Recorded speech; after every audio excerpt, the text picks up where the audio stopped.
नमस्कार, आप सुन रहे हैं रेडियो जयघोष 107.8 एफएम और मैं हूं आपका दोस्त राधेश्याम दीक्षित। और आज वक्त है शैक्षिक समागम का, जिसमें एक ऐसे विशेषज्ञ से और एक ऐसे विशेषज्ञ संस्थान से हम आपका परिचय कराएंगे जो न केवल हमारी परंपराओं संस्कृतियों का संरक्षण और उसका संवर्धन कर रहा है, बल्कि उसका पूरा दुनिया के बीच में उसकी प्रस्तुति भी, और दुनिया भर के वो कलाकार जो न केवल हमारी धाती हैं, बल्कि हमारे जो पूरा अनुभव संसार है, जो हमारे परंपराएं हैं, उनके पोषण में केंद्रीय भूमिका अदा करता है। और ये संस्थान कोई और नहीं बल्कि दिल्ली के जो संस्कृति मंत्रालय है उसकी एक महत्वपूर्ण इकाई है CCRT, यानी ये संस्कृति शोध एवं प्रशिक्षण केंद्र, नई दिल्ली। और आपने अगर पहली बार सुना हो तो ये कमी नहीं हो सकती, बल्कि ये है कि हमारी रुचि अभी दोनों के मिलन का बिंदु नहीं आई है। और अगर ये मिलन का बिंदु आज बन रहा है तो आप उसकी वेबसाइट भी देखेंगे और जानेंगे। और ये जानना ज़रूरी है क्योंकि आप जिस देश में रहते हैं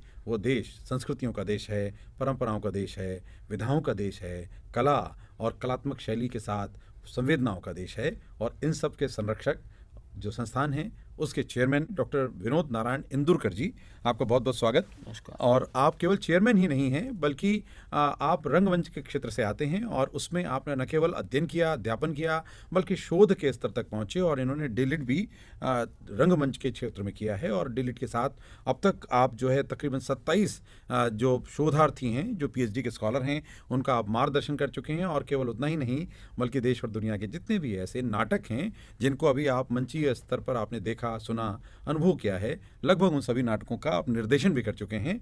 और ये बहुत महत्वपूर्ण भूमिका है क्योंकि आप खुद एक कलाकार हैं, कला के चिंतक हैं, विचारक हैं, प्रशिक्षक हैं।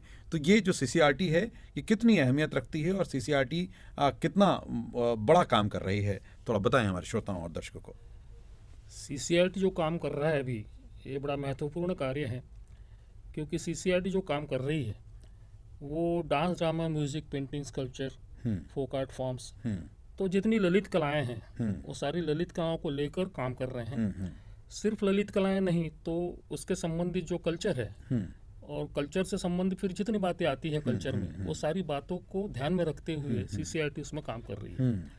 तो CCRT का काम यदि हमको समझना है तो बेसिकली तो हमको ये समझना पड़ेगा जितने आर्ट फॉर्म्स वहाँ पर करते हैं उनका अपना स्वरूप है। हर dance, drama, music, painting, sculpture, इनका अपना अपना स्वरूप है, अपना अपना फॉर्म है। जब हम थिएटर की बात करते हैं या ड्रामा की बात करते हैं तो बड़ी अच्छी बात है कि थिएटर के दो स्पेलिंग है, THEATER थिएटर और THEATRE थिएटर।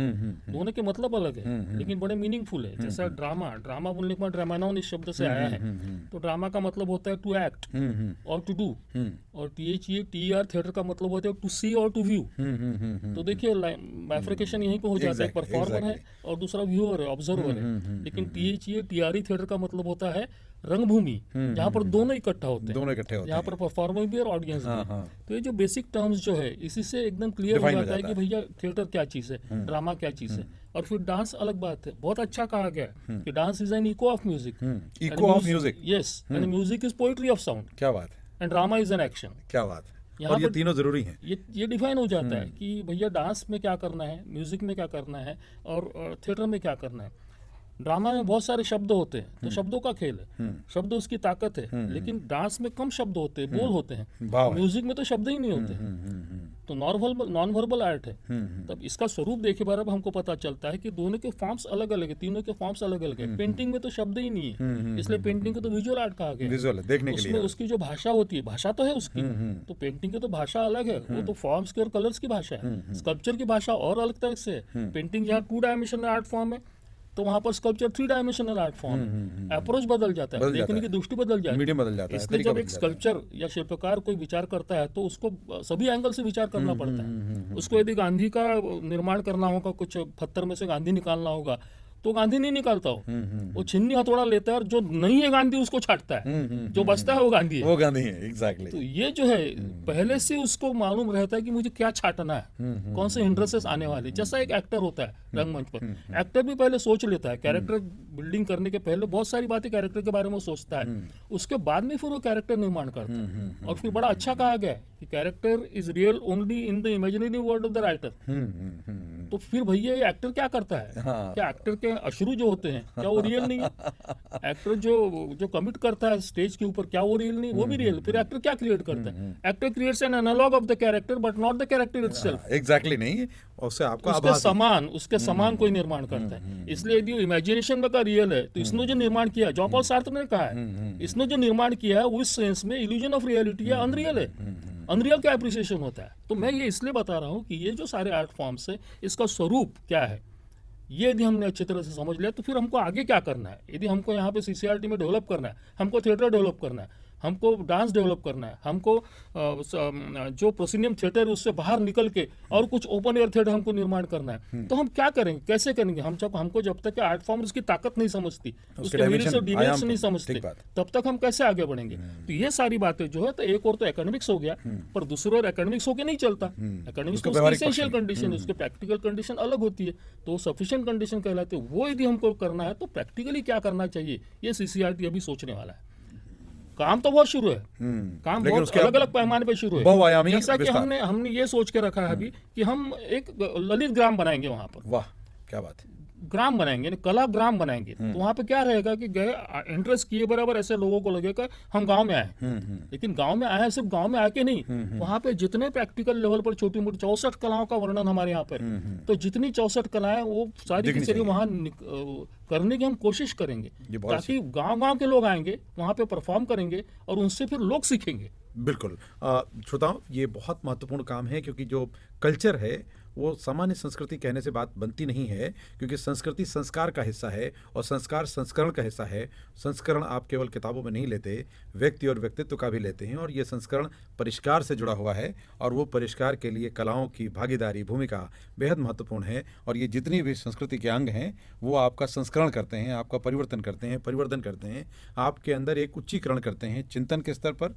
मानस के स्तर पर, अनुभूति के स्तर पर, भावाभिव्यक्ति के स्तर पर। और बर्टोल्ट ब्रेख्ट की थ्योरी भी है, थ्योरी ऑफ एलिनेशन, कि आपको सिर्फ भाव में तिरोहित नहीं कर देना है, जगाए भी रखना है, बताए भी रखना है। Instruction of Mankind, exactly it's not only performance, सिर्फ इमोशंस में उनको डुबाना नहीं, जैसे अरिस्टोटल ने कहा था, सिर्फ इमोशन और कैथारसिस नहीं करवाना है, कैथारसिस ऑफ इमोशन सिर्फ नहीं करवाना है कि जो मैं दिखा रहा हूँ उसके बारे में सोचना। लेकिन एक बात यहाँ पर और एक मैं आपको बताऊंगा, हमको ऐसा लगता है कि बर्टोल्ट ब्रेख्ट की जो थ्योरी है एलिनेशन की, वो बहुत नई थ्योरी, ऐसा नहीं। हमारा सूत्रधार वही करता है, भारतीय रंगमंच पर जो सूत्रधार काम करता है वो क्या करता है, वो ब्रेक करता है, एग्जैक्टली बार-बार आता है, स्टोरी बताता है, तो वो विचार करने लगाते हैं। जो हमने बताया है उसके ऊपर में आपको विचार करना है। It's not only for entertainment, it's also for instruction of Mankind. तो ये जो अपनी भी थ्योरी है तो वो भी हमने समझ लेना चाहिए। बिल्कुल। और जहाँ पर रसों का वर्णन किया भरत मुनि ने, रस सिद्धांत, ये तो ऐसा सिर्फ ड्रामा को नहीं, सारे लिटरेचर को भी लागू पड़ता है। तो एरिस्टोटल के पोएटिक्स और एरिस्टोटल के कैथारसिस के सिद्धांत से भी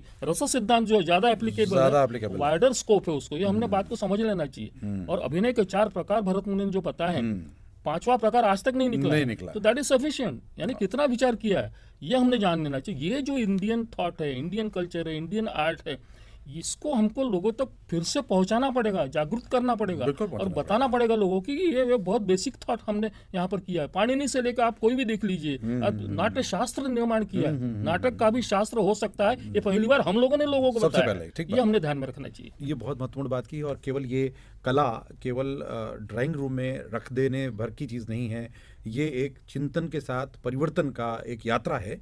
और इस यात्रा को अगर आप मंदिर जाते हैं तो भारत के मंदिरों में न केवल कला से आपका रिश्ता जुड़ता है, बल्कि आपके अंदर बदलने के लिए कौन से आयाम हो, वो हमारे भारत के मंदिर उसके जीते जागते एक उदाहरण स्वरूप भी हैं। और भी हमारे जीवन के दिनचर्या के तमाम जो आवश्यक अंग हैं वो भी मंदिरों पर उकेरे गए। संभवतः ये भाव रहा होगा कि व्यक्ति उस दिशा में भी भावों से जुड़ता हुआ जाए, क्योंकि हमारे दिनचर्या में जब हम चिंतन के साथ जुड़ते हैं तो हमारे प्रातः से लेकर शाम की संध्या तक ये तमाम तरह की क्रियाओं में हम चिंतन उसी समय करते हैं जब हम पूजन कर रहे होते हैं या आराधना कर रहे होते हैं या साधना कर रहे होते हैं। तो ये सारे अंग साधना के अंग हैं और उस साधना का महत्वपूर्ण केंद्र है सीसीआरटी। तो सीसीआरटी का आपने भाव तो बता दिया, इसको विस्तार कैसे दे रहे हैं और कलाकारों को इसमें कैसे जोड़ रहे हैं, देश को कैसे जोड़ रहे हैं, दुनिया में फैले हुए जो देश के कलाकार हैं उनको इस परिवार में कैसे जोड़ रहे हैं? हाँ, इसके ऊपर में हमने अभी बहुत अच्छा विचार किया है। हम ये चाहते हैं कि ये सिर्फ दिल्ली तक सीमित ना रहे, या सिर्फ शहरों तक सीमित ना रहे, ये तो गांव-गांव की कला है, तो गांव तक पहुंचना चाहिए। इसलिए हमने ये सोचा है कि हम इसकी बहुत सारी ब्रांचेस बनाएंगे देश भर में, डिस्ट्रिक्ट लेवल पर हम काम करेंगे, क्योंकि हर डिस्ट्रिक्ट में यदि हमने काम शुरू कर दिया तो ये जितनी आर्ट और कल्चर के बारे में लोगों तक जो बात पहुंचाना चाहते हैं वो बड़ी सरलता से पहुंच जाएगी, और नेटवर्किंग इसका बहुत बड़ा बन जाएगा। इसमें इन्वॉल्वमेंट गांव के कलाकार भी कोई रहेगा, ऐसा नहीं कि जो सेलिब्रिटी कलाकार है और जो दिल्ली में बैठ के या बम्बई में बैठ के काम कर रहा है वो तो रहेंगे ही, उनके अनुभव का तो हम फायदा लेने वाले हैं, लेकिन हमारे यहाँ पे जो लोकल लेवल पर जो काम कर रहे हैं, आप गांव में चले जाओ आपको बहुत अच्छा हारमोनियम बजाने वाला आदमी मिल जाएगा, आप गांव में चले जाओ आपको बहुत अच्छा बंसुरी बजाने वाला मिल, उनको इन्वॉल्व करना है, उनको भी इन्वॉल्व करेंगे, उनको भी एक रिस्पेक्ट देंगे, और उनकी जो कला उनके पास में है उसका फायदा आम जनता को कैसा होगा, इसके लिए हम विस्तार करना चाहते हैं। हम हमारी जो ब्रांचेस है हमारी, हम सारी तरफ पूरे भारत देश में बढ़ाना चाहते हैं। इतना ही नहीं, तो हमारे यहाँ पर जो प्रोग्राम होंगे डिस्ट्रिक्ट, जैसे हमारे अभी तो 4-5 केंद्र हैं हमारे, ऑलरेडी वहाँ पर काम चलता है, लेकिन मुझे ऐसा लगता है कि वो सफिशिएंट नहीं है, अभी इसको बढ़ाना पड़ेगा, लोगों तक पहुँचना है तो बढ़ाना पड़ेगा। भारत इतना बड़ा है, इतना विशाल देश है, और देश ही बड़ा नहीं है, यहाँ कोस कोस पर पानी बदलता है और 4 कोस पर बानी बदलती है, तो बोली के स्तर पर, भाषा के स्तर पर, बानी के स्तर पर, उसके अभिव्यक्त करने के स्तर पर बहुत विविधताएं हैं, और विविधताएं ही हमारी थाती हैं, और उस थाती को संग्रहित करना, दुनिया के बीच में पहुंचाना, ये बड़ा काम सीसीआरटी का है, और ये काम आप अच्छे से कर रहे हैं। और इस संबंधों में और भी बात करेंगे और जानेंगे और थोड़ा और गहराई में चलेंगे, ताकि हमारे जो भी श्रोता हैं अब वो सीसीआरटी के परिवार का हिस्सा बन जाएं, और कलाकार हैं तो वो सीधे उसके साथ मिलकर काम करें, और न केवल दिल्ली बल्कि उसके जो अलग अलग केंद्र हैं। कहाँ कहाँ हैं केंद्र सर? हमारे केंद्र हैदराबाद में है, उसके बाद में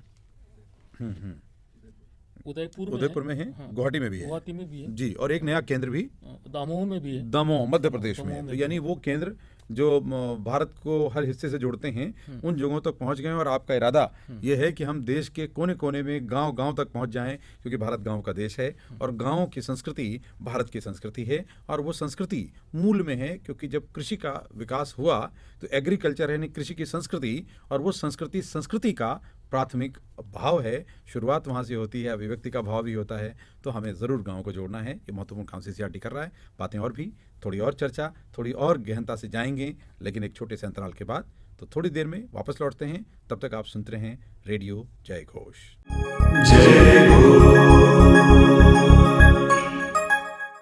एक बार फिर आपका स्वागत है। आप सुन रहे हैं रेडियो जय घोष 107.8 FM, और मैं हूं आपका दोस्त राधे श्याम दीक्षित, और कार्यक्रम है शैक्षिक समागम, जिसमें हमारे साथ जो मेहमान हैं वो सीसीआरटी के चेयरमैन हैं।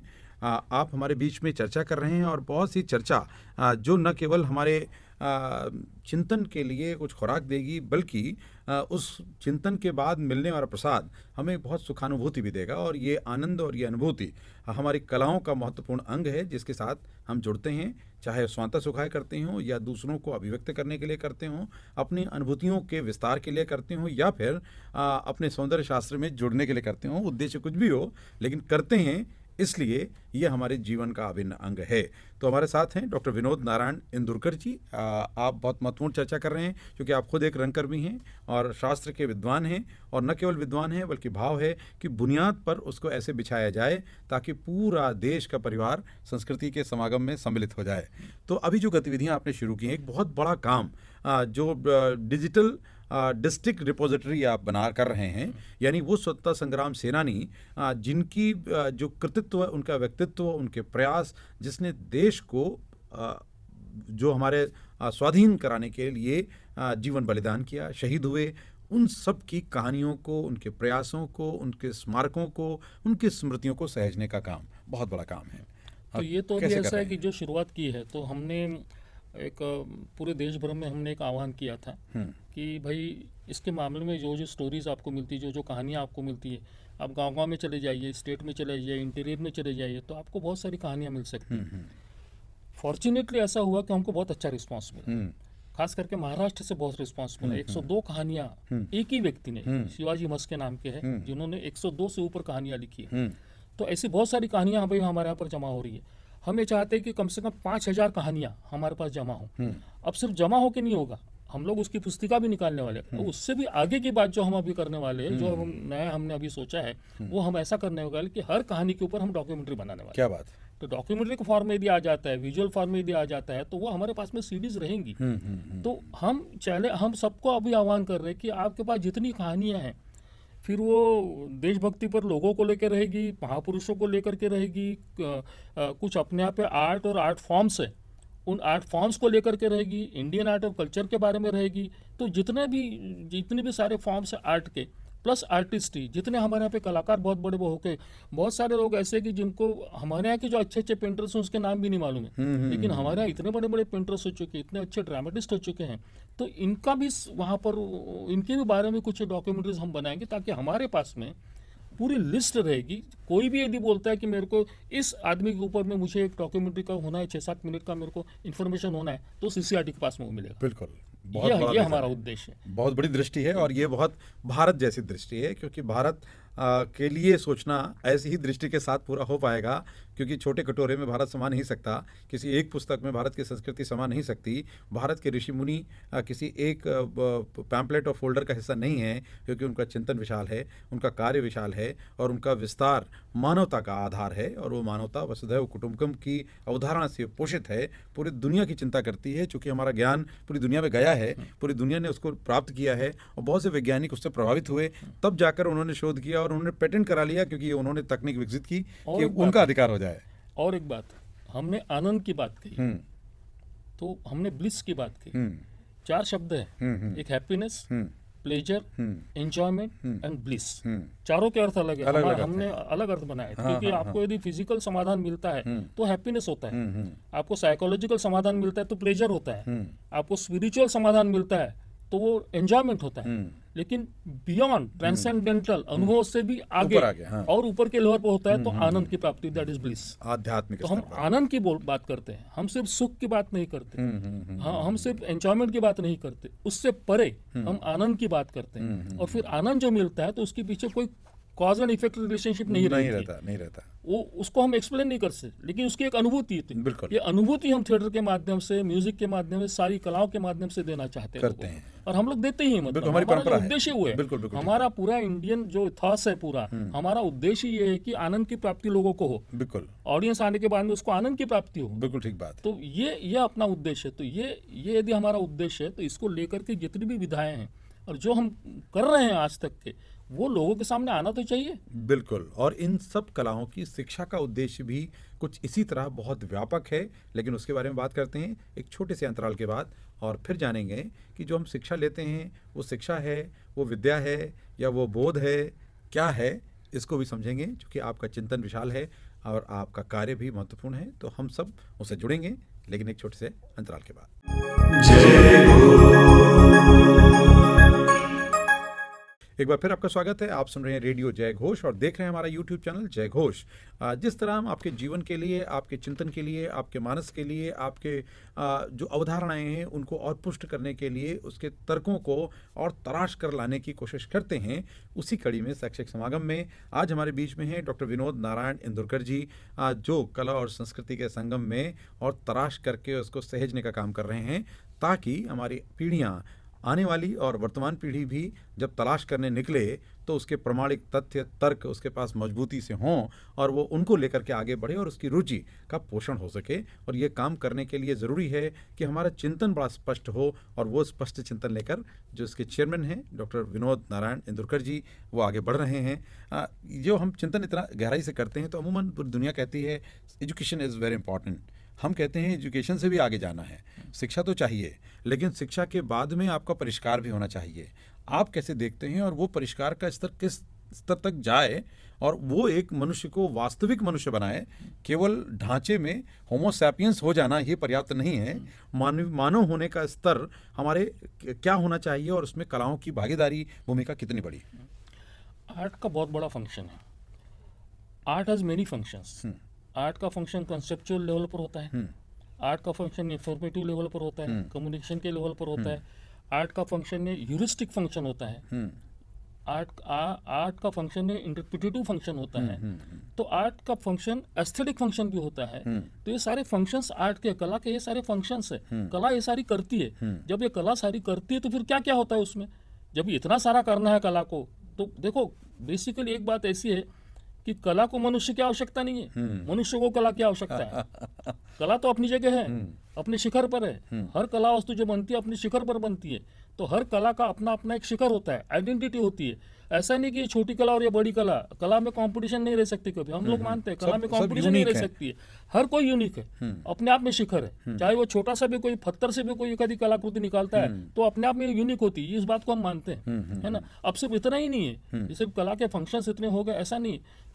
हमारा जो उद्देश्य है, हमारे टोटल जो इंडियन फिलोसॉफी है, इंडियन एस्थेटिक्स है, जो कला की तरफ हम जिस ढंग से देखते हैं, हमारा उसमें ये कहना होता है कि कला 2 लेवल पे काम करती है। एक इंडिविजुअल लेवल पर, जैसा थिएटर की हम बात करेंगे, थिएटर में आप देखते हो कि इंडिविजुअली कलाकार ग्रो होता है, इंडिविजुअली वो डेवलप होता है, लेकिन एट द सेम टाइम क्योंकि वो टीम के साथ में काम करता है, टीम के साथ में कैसा काम करना, इसकी एक टेंडेंसी डेवलप होती है थिएटर आर्ट के माध्यम से। तो दोनों बातें होती है, इंडिविजुअल लेवल पर ग्रो होना और सामूहिक तरह से कैसा विचार करना, सबको साथ में लेकर कैसा चलना, और फिर एक प्रोडक्शन कैसा निर्माण करना, ये भी वृत्ति डेवलप होती है। इसको हम मानते हैं। तो इंडिविजुअल डेवलपमेंट का मतलब होता है कि इंडिविजुअल ग्रोथ। हम इंडिविजुअल ग्रोथ को हम सिर्फ हॉरिजॉन्टल ग्रोथ नहीं मानते, हम वर्टिकल ग्रोथ मानते हैं। यानी ऐसा कि आज मैं 10 साल का हूँ, कल 70 साल का हूँ, परसों मर जाऊंगा, दिस इज हॉरिजॉन्टल ग्रोथ। इसमें हमारा कोई पराक्रम नहीं है। लेकिन हम वर्टिकल ग्रोथ की बात करें, सेल्फ एलिवेशन की बात करें, कला ने क्या करना चाहिए, तो सेल्फ एलिवेशन करना चाहिए, आत्मिक उन्नयन करना चाहिए। आत्मिक उन्नयन यदि करेंगे हम, तो हमको एक बर्ड्स आई व्यू प्राप्त होगा। जैसा कोई बिल्डिंग को हम देखते हैं, सामने से देखते हैं, बाजू से देखते हैं, लेकिन जब प्लेन में से देखते हैं तो वो बिल्डिंग हमको अलग नजर आती है, उसके अलग डायमेंशन हमको नजर आते हैं। तो जीवन में हम लोग आर्ट इसलिए करते हैं कि हमारा सबका सेल्फ एलिवेशन हो, एक आत्मिक उन्नयन हो, फिर दुनिया की तरफ देखने के हमारे जो दृष्टिकोण है वो पूरी तरह से बदल जाए। हमको एक नया डायमेंशन प्राप्त होगा उससे। फिर ऐसा भी हो सकता है, ये बात आएगी। और फिर कलाकार क्या करता है, उसको जो कॉग्निशन ऑफ द वर्ल्ड, उसको जो दुनिया का जो अनुभूति मिली है, वो अनुभूति जो होती है उसको वो लाता है कैनवास के माध्यम से। पेंटर होगा तो कैनवास के माध्यम से लाएगा, कलर के माध्यम से लाएगा, फॉर्म्स के माध्यम से लाएगा। फॉर्म्स सारे सिग्निफिकेंट फॉर्म होते हैं, अर्थपूर्ण रचना होती है वो, ऐसे फॉर्म्स नहीं होते हो, है ना। तो कोई भी कलाकार या कोई शिल्पकार भी हो, तो उसको जो अनुभूति आई है हम उसको मानते हैं, वो अभिव्यक्त करता है। तो पहले तो आइडिया के फॉर्म में आएगा, कॉन्सेप्ट लेवल पे आएगा। बहुत अच्छी बात है, कॉन्सेप्ट को हम लोग बहुत ज्यादा इंपॉर्टेंस देते हैं एक और दूसरे ओर उसके परफॉर्मेंस को भी इंपॉर्टेंस, हम दोनों बातों को इंपॉर्टेंस देते हैं। हम ये नहीं बोलते सिर्फ कॉन्सेप्ट इंपॉर्टेंट है, कॉन्सेप्ट इंपॉर्टेंट है। जैसा what is important in bullock cart, बैलगाड़ी में सबसे ज्यादा इंपॉर्टेंट क्या है, तो लोग बोलते हैं चक्का इंपॉर्टेंट है, चलाने वाला इंपॉर्टेंट नहीं, कॉन्सेप्ट ऑफ बुलक कार्ट। जिस किसी के दिमाग में सबसे पहले ये आया कि ऐसा करने से ऐसा होगा, दैट कॉन्सेप्ट इज इंपॉर्टेंट। सिर्फ कॉन्सेप्ट से होगा क्या, बनाना भी पड़ेगा, चलाना भी पड़ेगा। तो फिर परफॉर्मेंस को हमारे यहाँ पे बहुत महत्व दिया गया है। परफॉर्मेंस को इतना ज़्यादा महत्व दिया कलाकार का इसमें कला के क्षेत्र में कि आखिर में आपका परफॉर्मेंस देखा जाएगा, आउटकम क्या है वो देखा जाएगा। तो एजुकेशन में हमने आउटकम बेस्ड सिस्टम लाने की कोशिश की अभी, कि इसका आउटकम क्या निकलने वाला है, फिर ये फ्लेक्सिबल कैसा रहेगा। हमने एजुकेशन के बारे में वो सोचा है कि एजुकेशन में फ्लेक्सिबिलिटी रहना चाहिए। इसलिए अभी जो नई एजुकेशन पॉलिसी आ रही है उसमें नर्सरी से लेकर 12वीं तक के आर्ट एजुकेशन ही कंपलसरी किया है। अब उसमें क्या रहेगा कि आर्ट के माध्यम से हम दूसरे भी सब्जेक्ट सीखेंगे, इंटीग्रेटेड एजुकेशन उसको कहा गया। और इतना ही नहीं, तो 8th क्लास के बाद में 8th 9th 10th 11th 12th इसमें आप कोई भी एक आर्ट फॉर्म चुन सकते हो। पहले ऐसा नहीं था, पहले मैथ्स फिजिक्स केमिस्ट्री ऐसे एक बना दिया जाता था। अभी ऐसा नहीं, आप मैथ्स फिजिक्स ले सकते हो, उसके साथ में आपको ड्रामा लेना है, डांस लेना है, म्यूजिक लेना है, पेंटिंग लेना है, कोई भी एक आर्ट फॉर्म आप अपनी रुचि के अनुसार। 4-5 साल के बाद में वो उसमें एक्सपर्ट बन के लगेगा। 12वीं का लड़का आपको दिखेगा कि आर्ट पे वो डॉक्यूमेंट्री बना रहा है, आर्ट में जो लोग होंगे उनके ऊपर डॉक्यूमेंट्री बनाना है। उसको जो विषय अच्छे लगते हैं कि जो हमारे कल्चर से संबंधित है, हमारे देश से संबंधित है, हमारे महापुरुषों से संबंधित, उसके ऊपर वो डॉक्यूमेंट्री बनाएगा। तो कितना 12वीं का लड़का अपनी सोच के साथ कितना बड़ा काम करेगा। तो ये एजुकेशन आर्ट का एजुकेशन को जो हम ला रहे हैं वो ऐसा ला रहे हैं। और यहाँ हम कहीं भी कल्चर को दूर नहीं कर रहे, अल्टीमेटली आखिर कल्चर है। बिल्कुल, आपके संस्कृतियों का पोषण होता रहे और संस्कृति हमें पोषित करती रहे, और हम अगली पीढ़ी को ट्रांसफ़र करने के लिए बहुत ज़रूरी है कि उसको एक संग्रह के रूप में आगे दर्ज कराएं। हम मानव सभ्यता के इतिहास को बहुत कम आंकते हैं अभी तक दस्तावेज़ों में, लेकिन जब भीमबेटका के चित्रों को देखते हैं तो 40 से 45 हज़ार पुराने भित्ति चित्र, जिसमें बहुत से ऐसे यंत्र दिखाए गए जिन्होंने हमें चिंतातुर कर दिया कि उनका आविष्कार बाद में हुआ या आविष्कार पहले हुआ था और हमने बाद में जाना। बड़ा असमंजस है, लेकिन अगर वो कला ना होती तो प्रमाणीकरण करना मुश्किल होता, और इसलिए इनकी भूमिका, भागीदारी बहुत महत्वपूर्ण है, और शिक्षा इसका आधार है अगली पीढ़ी को ट्रांसफ़र करने, शोध करने, विस्तार करने का। तो आप सब भी हिस्सेदार बने और CCRT की वेबसाइट को ज़रूर विजिट करें और साथ में जो amritmahotsav.nic.in है उस पर भी जाकर स्वतंत्रता संग्राम के सेनानियों की जिनकी कहानियाँ अनकही हैं, सुनी नहीं गई, हो सकता है स्थानीय स्तर पर हों भी, लेकिन कभी उनको रिकग्निशन, पहचान नहीं मिली, उनकी पहचान आप भी देखें।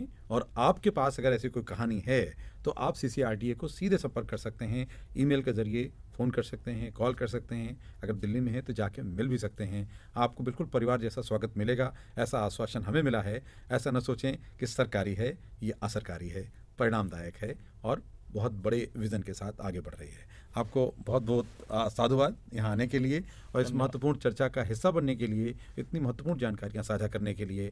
आप सबका भी इसे सुनने, समझने और आत्मसात करने के लिए, और इसमें अगर आप प्रयासरत होंगे हमें बड़ी खुशी होगी, प्रसन्नता होगी। और अगर आपको समझ आया है कि हमारा प्रयास सार्थक है, चर्चा सार्थक है, तो इसे लाइक करें, शेयर करें, सब्सक्राइब करें, ताकि ज़्यादा से ज़्यादा लोगों तक ये पहुँचे। और आपने से पहुँचाया तो आप हमारे लिए बहुत महत्वपूर्ण हैं, हमारा बहुत महत्वपूर्ण कार्य कर रहे हैं। धन्यवाद, आभार।